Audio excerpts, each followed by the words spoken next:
Bonjour à tous et bienvenue sur cette nouvelle chaîne YouTube Comics pour les nuls. Alors, avant de me faire insulter dans les commentaires, je tiens à préciser, oui, ma chaîne Comics pour les nuls est inspirée d'une chaîne comics qui passait des vidéos qui s'appelait Les comics pour les nuls et dont le but était de présenter les comics pour les nuls par un nul. C'était un gars qui faisait ça et j'avais trouvé ses vidéos vraiment super. Je dois dire que ces vidéos m'ont appris beaucoup de choses quand je me suis mis au comics. Et je regrette simplement qu'il ait arrêté. Et je me suis dit, personne ne le fait. C'était le seul à le faire. Je me dis que c'est nécessaire et donc j'avais envie de le faire. Je me suis mis au comics cet été, à peu près vers la fin du mois de juillet. Et ma démarche c'est de vous emmener avec moi pour vous expliquer comment je me suis mis au comics, comment j'ai commencé à lire telle ou telle série, qu'est-ce qui fait que j'accroche encore aujourd'hui, et est-ce que les comics qu'on m'avait conseillés m'ont plu ou pas. Donc dans un premier temps, je vais faire une série de dossiers comme ça. Aujourd'hui on parlera des X-Men, dans l'avenir on parlera sûrement de Superman, Batman et bien d'autres. Et puis j'essaierai de faire aussi une ou deux fois par mois des émissions où je présenterai mes achats et je vous présenterai mon avis sur ces achats. J'ai conscience qu'il y a déjà des gens qui font ça sur internet, typiquement l'émission J'irai lire des comics chez vous, animée par le rédacteur du blog Comics Place, qui est très compétent, mais il le fait avec un œil d'expert, un œil d'éditeur qui est, si j'ai bien compris, depuis une vingtaine d'années dans le milieu. Moi, je vais le faire avec un œil de novice, un œil de nouveau, un œil de petit noob qui vient de découvrir l'univers. Parfois, je vais sûrement dire des conneries que je pourrais rattraper dans les émissions suivantes. Mais je pense que avec le reboot DC Comics, le relaunch Marvel, il y a pas mal de gens qui se sont mis aux comics récemment et qui ont envie d'avoir l'avis de quelqu'un qui s'est mis aux comics il n'y a pas longtemps aussi et qui n'est pas forcément quelqu'un qui connaît tout. Voilà, une fois ces petites précisions plantées, je vous propose de commencer tout de suite aujourd'hui. Comme vous avez vu dans le titre, on va parler des X-Men. Alors moi, je lis les X-Men parce que, pour moi, lire des comics, c'était lire les X-Men. J'ai grandi dans les années 90 en regardant X-Men Evolution à la télé, le dessin animé. En 2001 est sorti X-Men le premier film, j'avais 11 ans, j'ai regardé, j'ai aimé X-Men 2, X-Men 3, puis X-Men Origin Wolverine, etc. Pour moi, les comics, c'était les X-Men. Et chaque fois que j'allais voir un film, j'avais envie de lire les comics pour voir si les origines étaient vraiment respectées. Par exemple, X-Men Origin Wolverine, je me disais, tiens, j'ai envie de lire les origines de Wolverine pour savoir si c'est vraiment ça l'histoire. Et là, on arrive au premier piège dans lequel je suis tombé, c'est-à-dire de penser que pour un personnage, il y a une origine officielle, et ça, dans le monde des comics, c'est complètement faux. Il peut y avoir plusieurs origines pour un même personnage, puisque les origines sont, pour certains, régulièrement réécrites. J'ai fait l'erreur de me dire que si je voulais connaître les origines des X-Men, il fallait que je commence à la première publication des X-Men. J'ai cherché un peu sur internet, j'ai trouvé ce qu'on appelle les intégrales X-Men qui sont éditées en France par Panini, puisque en France c'est Panini qui a les droits d'édition pour Marvel. Et donc le premier comics Marvel que j'ai acheté, le premier comics X-Men que j'ai acheté était celui-ci, X-Men l'intégrale 1965. Alors c'est pas la première année d'apparition des X-Men, puisque les X-Men ont commencé à apparaître en 1963, mais c'est celle que j'ai trouvée la plus facilement disponible à l'époque sur Amazon, donc 2 ans après le début de la publication des X-Men. Et, à vrai dire, j'ai pas accroché tout de suite. 1965, vous allez le voir, c'est très old school dans le dessin, c'est très old school. Là vous voyez le dessin, mais je peux vous dire que la narration, c'est très old school aussi, c'est assez lent, avec des jeux de mots pas toujours bien heureux. Je dois dire que la traduction est pas toujours de super qualité non plus. Après ça, j'étais pas trop accroché. Dans la même commande, j'avais commandé ça. X-Men, les origines. Ça, c'est quelque chose qui a été publié. Alors, je vais regarder pour pas vous dire de bêtises, qui est paru aux États-Unis entre 2008 et 2010. Ça regroupe 4 singles qui traitaient les origines pour celui-là de Colossus, Diablo, Emma Frost et Gambit. C'était le tome 1, il y en a eu 3. J'ai lu celui-là en me disant super, je vais avoir les origines de Colossus, les origines de Diablo, les origines d'Emma Frost et de Gambit. A savoir qu'à ce moment-là, Emma Frost et Gambit, je savais pas du tout qui c'était. J'ai lu ça et j'ai pas compris grand-chose. Parce que certains c'est vraiment des origines, pour d'autres c'est pas vraiment des origines. Ça parlait de personnages que je connaissais pas forcément en faisant référence à des choses que j'aurais su si j'avais déjà lu des comics où ils étaient dedans. J'ai pas trouvé ça super quoi. Et donc ces 2 lectures-là que j'ai achetées pour la première fois, mes 2 premiers contacts avec les comics, avec les X-Men, m'ont pas vraiment enchanté. Et pendant un petit moment, j'étais pas... ça pour vous dire, je les ai achetés il y a 3 ans. Et pendant 3 ans, j'ai plus rien lu parce que voilà, premier contact avec les comics, pas hyper heureux, pas hyper accrocheur. Donc, j'en suis resté là. Mais, en allant voir les films Marvel qui sont sortis tous les uns après les autres, l'envie de lire les comics était quand même toujours là. Et ce qui m'a fait me remettre, c'est en fait le relaunch. Le relaunch Marvel. Puisque je suis passé devant un kiosque cet été où j'ai trouvé ça. J'ai trouvé ça et je l'ai acheté. Et ça, eh ben, j'ai vraiment bien aimé. Ça, c'est X-Men Universe. Alors, il y a un petit truc à savoir à propos des publications Marvel actuelles. C'est Marvel Now. Voilà, vous voyez, c'est écrit là, Join the Revolution. Et en haut, c'est Marvel Now. Marvel Now, c'est... il y a à peu près 1 an aux États-Unis, donc cet été en France, avec le décalage de publication, tous les numéros Marvel ont été renumérotés à partir du numéro 1. C'est ce qu'on appelle un relaunch, c'est-à-dire que toutes les séries n'ont pas été relancées à partir de 0, seules les numérotations sont reparties à 0, les histoires continuent, mais le but était de faire des points d'entrée plus faciles dans les histoires pour les nouveaux lecteurs, et je dois dire que c'est plutôt réussi, puisque moi en tout cas ça a été mon point d'entrée. La première page nous présente là un petit résumé de ce qui s'est passé avant pour pas qu'on soit perdu. C'est réussi, j'étais pas perdu, j'ai dévoré ça, et ça a été le truc qui m'a fait revenir, on en reparlera juste après, on reviendra un peu sur les séries qui sont publiées là-dedans. Je me suis dit, bon, j'ai toujours envie quand même de connaître les débuts des X-Men, et donc je suis allé sur internet, et je me suis rendu compte que 2013 était une super année pour ça.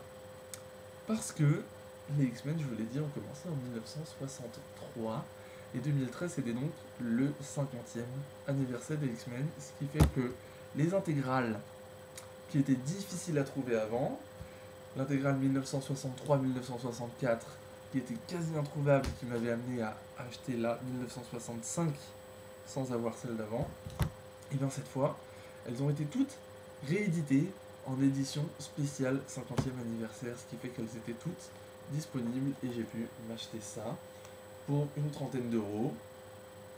C'est l'édition anniversaire. Alors, je vais vous montrer, il n'y a pas grand chose qui change en fait avec l'édition normale, il y a juste, voilà, il y a un étui cartonné autour. Si on enlève ça, c'est la même chose. Il y a la couverture avec un rabat, une couverture qui s'enlève.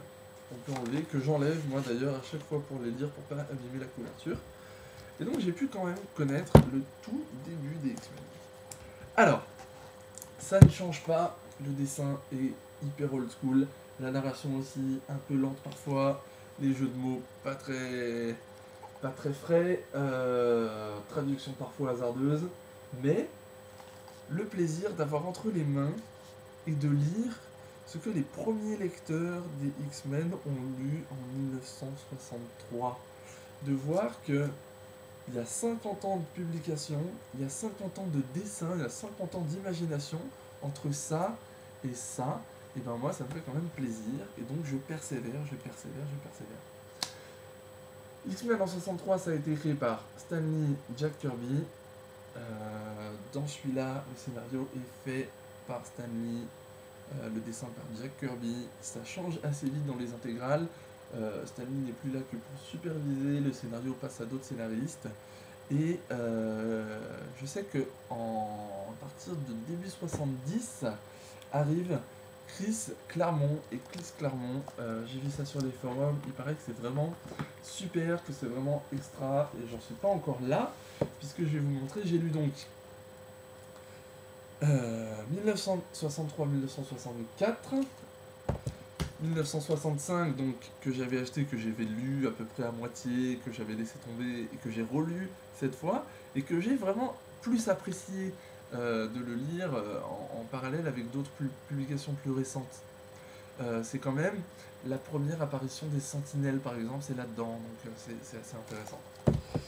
Les Sentinelles, c'est ces robots anti-mutants qui sont créés par Bolivar Trask et qui auront sûrement un rôle à jouer dans le prochain film X-Men Days of Future Past.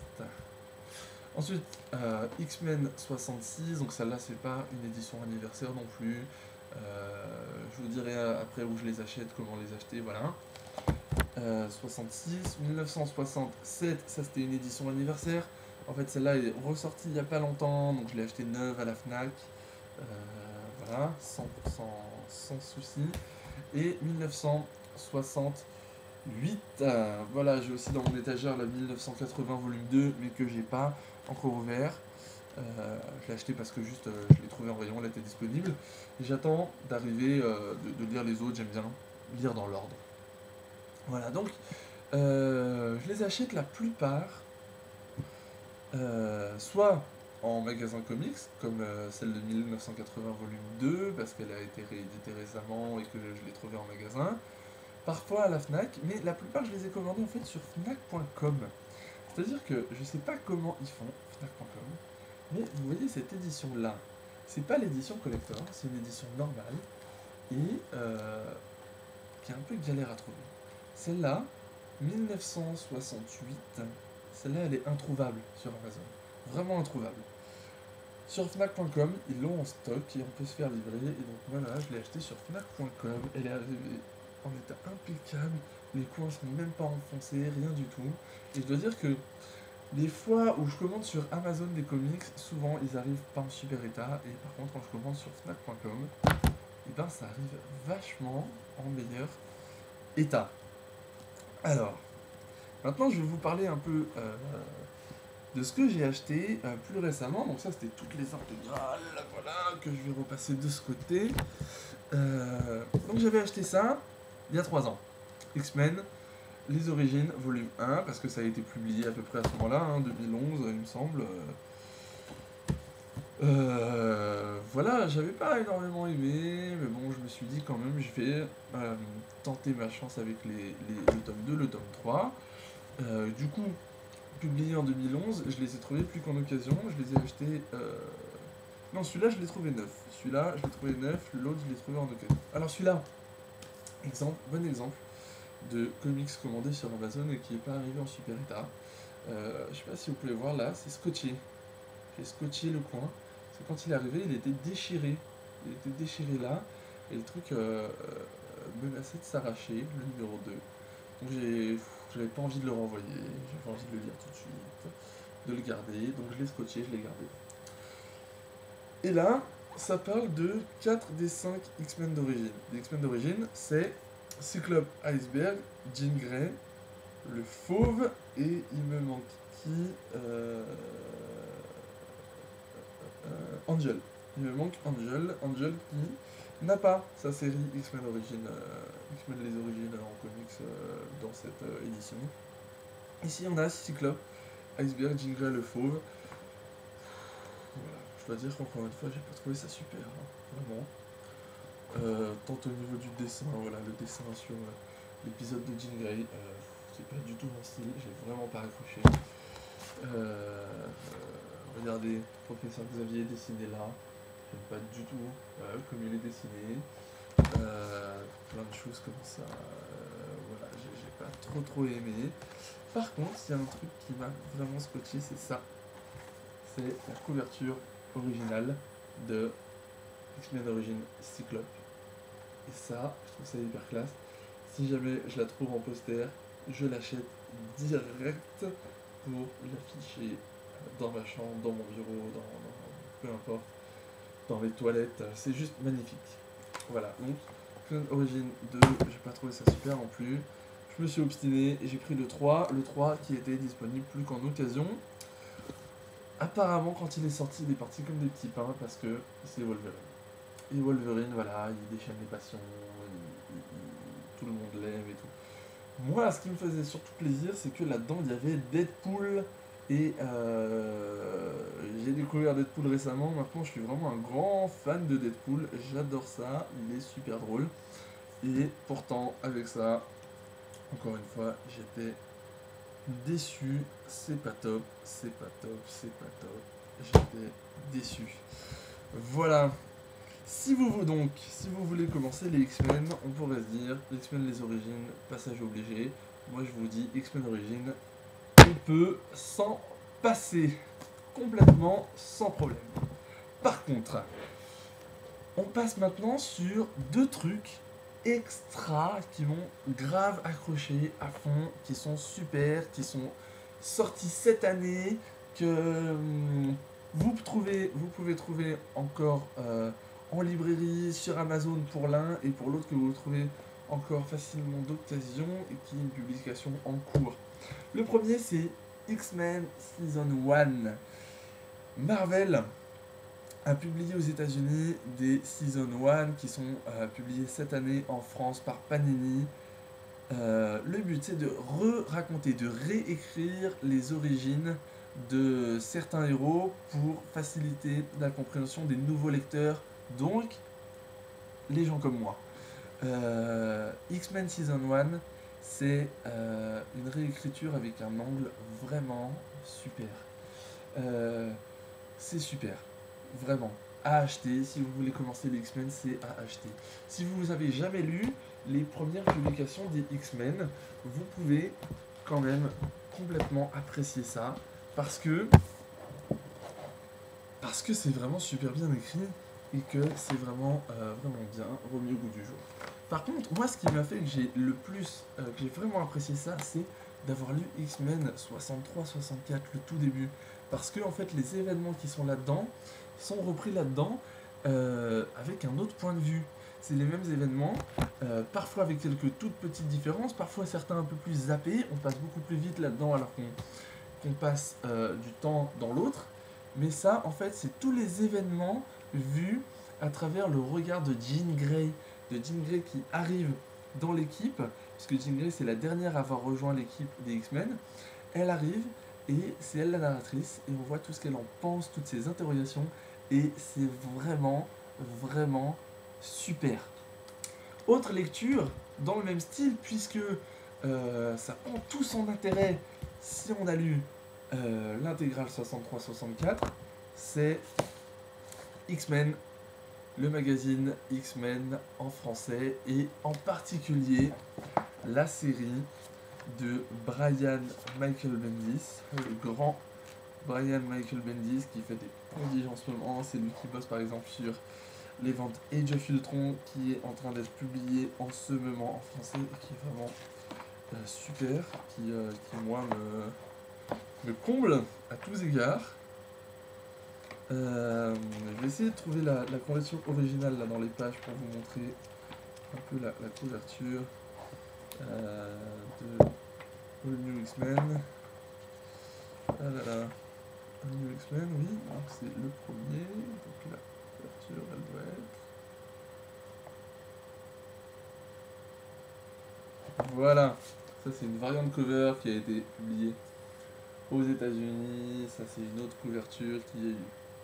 Alors vous voyez, les X-Men, si vous avez l'habitude de lire les X-Men ces derniers temps, vous vous dites mais c'est quoi cette apparence de iceberg? Pourquoi Angel il a pas ses ailes en métal? Comment ça se fait qu'ils sont encore ensemble? Pourquoi Cyclope il a cet uniforme? Pourquoi ils ont tous cet uniforme d'ailleurs? Eh bien, le pitch de cette série, c'est juste énorme. C'est que après les événements d'Avengers versus X-Men, que personnellement j'ai pas encore lu, hein, j'attends que le Deluxe sorte en librairie. Après les événements où, si j'ai bien compris, Cyclope a tué le professeur Xavier, un schisme entre les X-Men, Cyclope est en train plus ou moins de devenir un terroriste mutant, le Fauve a l'idée de faire venir du passé les premiers X-Men. De faire venir du passé les X-Men jeunes, adolescents, qui sont dans l'intégrale 1963-64. Et le but c'est que le jeune Cyclope puisse raisonner la vieille version de lui-même, puisse lui parler pour le faire changer d'avis sur ses prises de position radicales. Et donc, les X-Men, les jeunes X-Men, inexpérimentés, un peu paumés, bagarreurs, foufous, se retrouvent dans le futur, dans un futur qu'ils n'avaient pas du tout imaginé.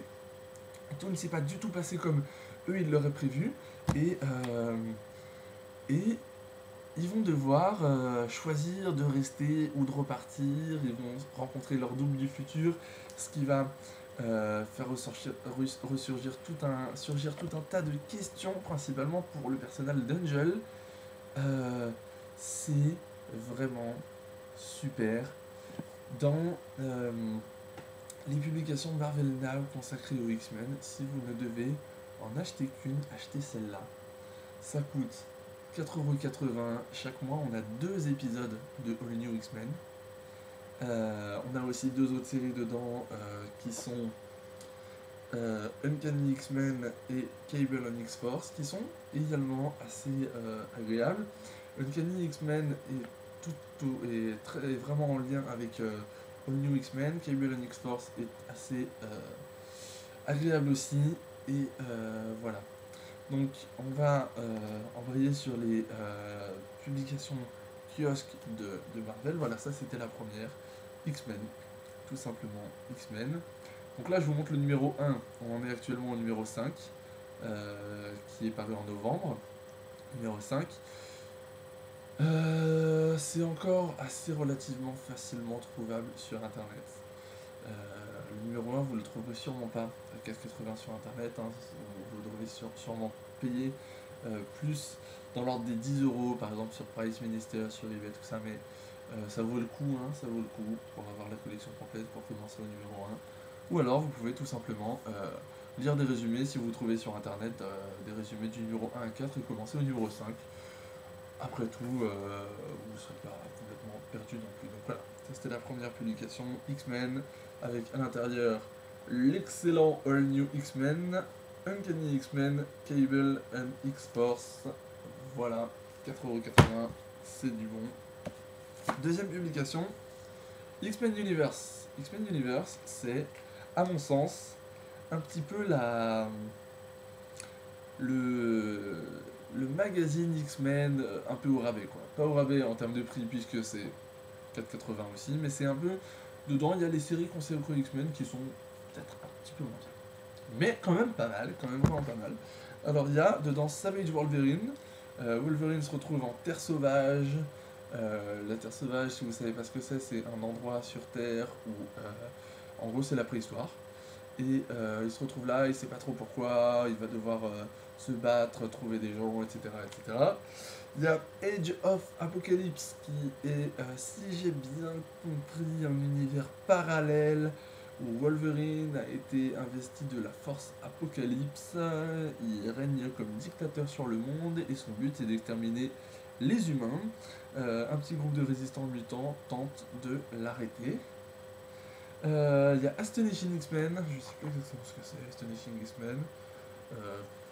Oui, c'est un truc où il y a des mutants, et voilà, comme d'habitude.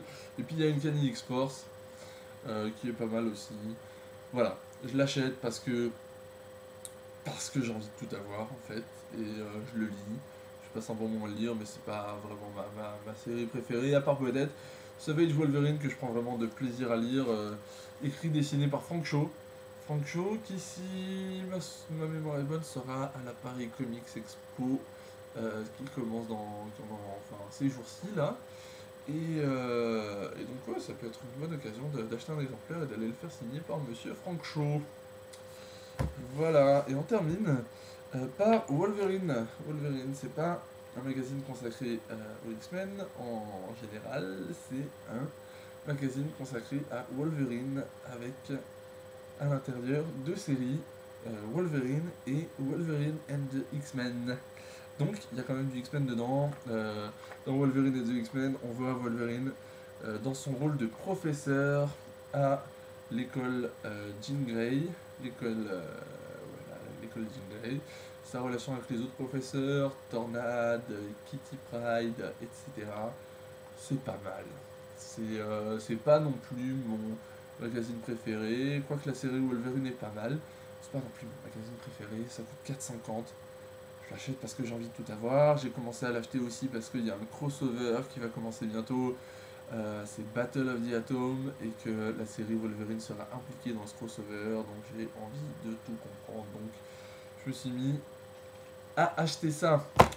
Voilà, j'espère en tout cas que cette émission vous aurait été utile. On arrive à la fin, je vais juste me retourner subrepticement vers mon étagère pour être sûr que j'ai rien oublié concernant les X-Men. Ouais, si je peux vous parler quand même d'un petit truc, d'un truc qui voilà.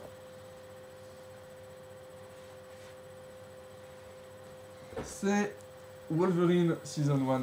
Wolverine Season 1, je vous en ai pas parlé parce que c'est pas une publication avec tous les X-Men, c'est juste Wolverine. On m'avait dit que c'était super. Le vendeur de mon magasin de comics m'a dit que c'était super. Sur les forums, on a dit que c'était super. Je l'ai acheté après avoir lu X-Men Season 1. Et X-Men Season 1, comme je vous ai dit tout à l'heure, j'ai trouvé ça vraiment super. J'ai lu Wolverine Season 1 et j'ai pas tout compris. Et quand je comprends pas tout, ça m'énerve et donc j'ai pas trop aimé. Voilà, j'ai pas trop aimé. C'est pas. Alors, en plus, Season 1, on nous vend une réécriture des origines. Je suis désolé, mais ça, c'est pas les origines de Wolverine. Moi, je voulais voir comment il est devenu Wolverine, le programme Weapon X, etc. C'est pas ça, et ça m'a laissé sur ma faim, donc voilà. Je sais pas trop quoi vous dire là-dessus. Apparemment, tous les connaisseurs aiment bien, mais puisque je veux vous donner mon avis de novice et de non-connaisseur, et ben voilà. En tant que novice, j'ai pas aimé. Voilà, on va s'arrêter là, je pense, pour les X-Men. La prochaine fois, je peux déjà vous annoncer qu'on parlera de Superman. Superman, c'est le héros qui m'a fait vraiment accrocher aux comics après les X-Men. Et on parlera de ça, des publications récentes, des rééditions, de ce que j'ai lu, de ce que j'ai pas lu, de ce que j'aimerais acheter. On parlera aussi, je pense, un petit peu des films. Et puis voilà, alors, si cette émission vous plaît, je vous invite à la partager un maximum. Si vous avez des retours à me faire, eh bien faites-les dans les commentaires. En restant cordial et poli, je me réserve évidemment le droit de supprimer les commentaires qui ne respecteront pas ces règles. Et mais je vous souhaite en tout cas une bonne semaine, on va dire. Je sais pas trop quand je posterai la prochaine vidéo. En tout cas, en attendant, achetez des comics, ça ne les piratez pas, lisez-les, parlez-en autour de vous, et, et puis ouais, parlez-en, parlez-en, parlez-en. Que les comics trouvent leur lecteur en France, et que les séries ne s'arrêtent pas en cours de route, comme on a vu plusieurs fois. Voilà, je vous laisse, c'est la fin de cette émission. La prochaine fois, dossier Superman. En attendant, portez-vous bien. Salut!